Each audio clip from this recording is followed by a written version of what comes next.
Hey there folks, Uniform Guy again, here with another review, and in this video we're going to be taking a look at the Osprey MkI plate carrier. So the Osprey armour system was released in 2006 with the MkI here for general use.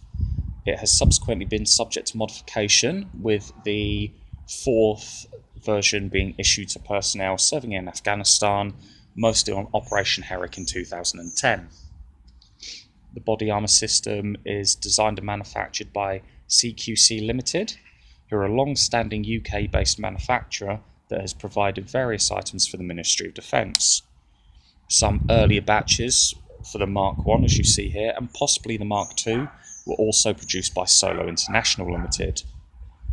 So the Osprey system, not just the MkI but all iterations of it, is a modular systems that are built around two vest halves, the front and the back, which, when assembled, cover the wearer's torso.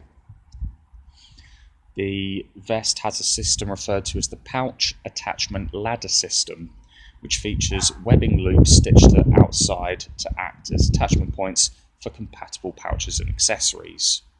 This is essentially identical to the MkI system. The idea of this system was to remove the need to wear a webbing harness or assault vest over the armour. The MkI, which is the one on the screen, did have a load-carrying tactical vest issued with it, because the early iterations did feature some issues with the PALS carrying system. There is also pictures and videos of soldiers in Iraq and Afghanistan who have the Osprey MkI and the Osprey Mk2 wearing the old NI chest rig or 95 PLCE webbing. So one of the things that they do have on this is, if we turn the vest around, one of the main features is a grab handle, which featured on all iterations, although the Mk4s have two, one on each side. It's said that the idea of this grab handle was to allow to drag injured soldiers away so they could be treated. There's also black clips just under the grab handle here and at the bottom. The idea of that was to be able to attach the camel pack hydration bladder or a PLCE side pouch. Also on the front, which I think only featured on the MkI, Mk2, Mk3, Mk3A, is this rank slide, which you just sort of press stud off, and you can put a rank on there and press stud it back up.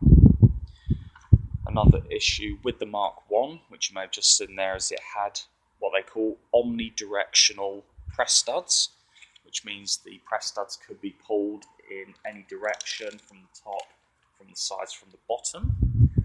The Mk2 and onwards would feature the pull the dot single direction press studs. So with this, the armour, just to point out, even though this does look quite padded out, it is foam in there, as the Osprey MkI to Mk3. It's impossible to find on the open market with the armour panels. The Mk4s you can get with armour panels all day long, but the Mk3s themselves were never released to the civilian market with the armour in them. So with this, the armour consists of front and rear soft panels which are inserted into the vest. It does suggest that this is to be done after the hard armour panels have been added, although really that's only something you do with the Mk4 iterations, as the Mk1 to Mk3A have external pockets, as you can see here. This one has a zip at the top and a press stud, and the I'm not sure if it was from the Mk2 or the Mk3, but the other ones had a flap at the bottom with two press studs as opposed to the zip. So it's the dedicated pockets on this one. The MkI doesn't have a rubber edge protecting or anything like that. So the large plates were sufficient in size to cover the both upper and lower torso. However, all iterations of the Osprey plate carrier have a smaller pocket inside to be able to carry the smaller pouches from the enhanced combat body armour vests. Also with the Mark IV and Mark IV-A, they had integrated pockets on the cummerbunds, or they had dedicated side pouches. So offered an alternative to the larger panels. There were also collar attachments like bomb collars, shoulders and brassards, the collars being available in half and full versions, and then further with the Mark IV-A, a patrol version, and then a brassard and shoulder guard. However, with the Mark I, there is no actual attachment for the collar. However, there is attachment for the brassards and shoulder panels, so you'd have little sort of extender bits here and here, and then you'd have a bit which should attach there and it go around the back. Also mentioning the wear, there is some wear on this one where it started to split just there. It's actually fairly good condition for a Mark I, this one, to be fair. It's fairly clean, has seen some use but not a lot. With the sort of like collar and shoulder stuff, it would be referred to as complete fighting order, although as you see here, this is what they call the light fighting order, so there's no collars, there's no shoulder brassards, it's just the vest itself. So with the Osprey body armour, there came a new type of shirt called the underbody armour combat shirt, or UBACs. This featured a torso made of wicking Coolmax fabric. The idea was to basically sort of keep you cool under the armour, and then it had the DPM printed sleeves in which you could fit foam for soft protection for the soldiers, for the shoulders. Sorry. So the pouch system that came with it, there was a dedicated pouch system that came with it. It featured accessories that allowed magazines, so it was single stack magazine pouches, double stack magazine pouches.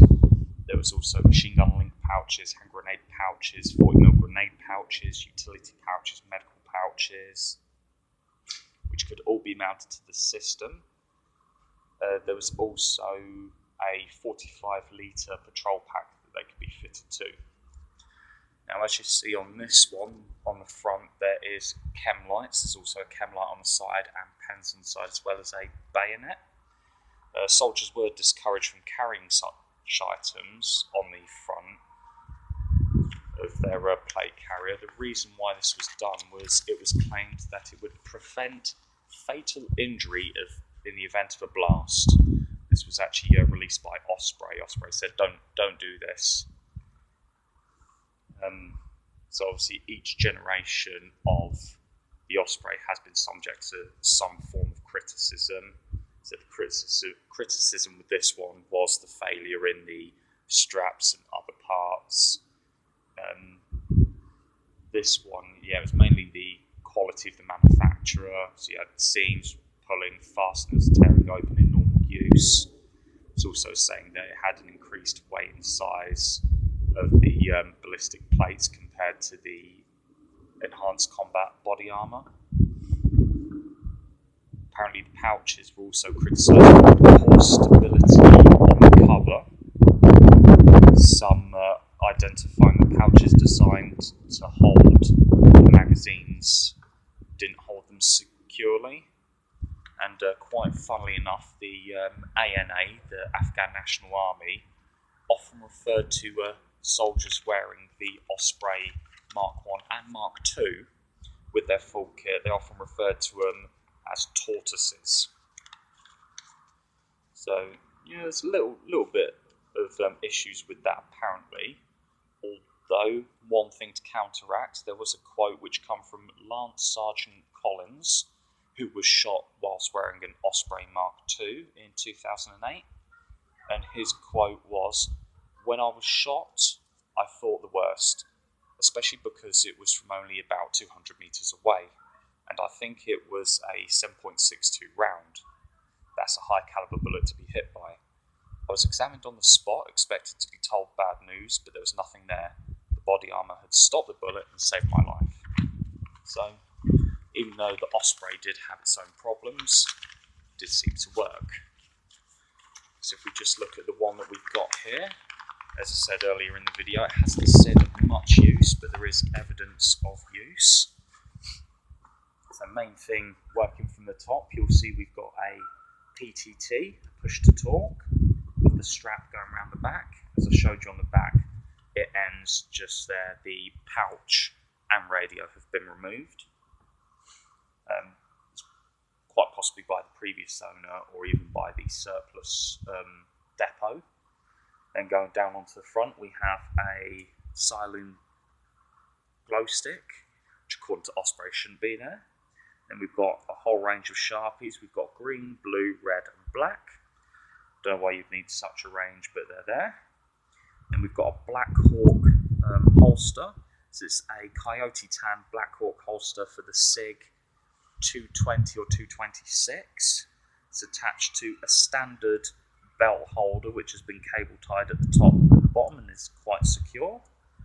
Next to that we have the SA80 bayonet, just slid down the straps, which again is something which Osprey said you shouldn't really do. There's no rank on this, but there is some evidence of possibly tape, like a sniper tape or something being on there having details. So directly underneath the holster we have 3 double ammo pouches for holding the requisite 6 magazines that the British Army would standard carry. So that is from what is called the Osprey assault pouch set. Not sure whether that set has come from, well, I believe that set has come from Soho International, as the CQC ones look slightly different. Although the CQC ones still use the clips, I don't believe they have the Velcro adjustment on the top, which would suggest the Soho International. So on the wearer's right side, just turn it around here, we've got a Molly-Don pouch, which when opened up is a mine detector kit. So it's all full, has seen some use though, as there is still sand on the pokers. But it's all there, so all the Siloons are there, all the little pegs are there. And if we go to the wearer's left, we've got a double mag pouch for the pistol and another Siloon. And as I said again, the back is completely clear. The armour pouch on the back is also the same size as the one on the front. So as you can see, there's no real sort of little protector bits on the corners to stop the armour rubbing through. That was changed on subsequent versions.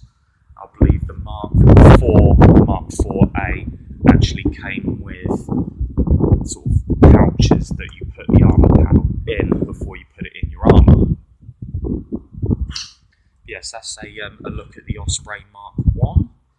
Hopefully this is a video that you guys find interesting, and I'll see you in the next video, hopefully with the load carrying system that was released for this version of armour. Thanks for watching.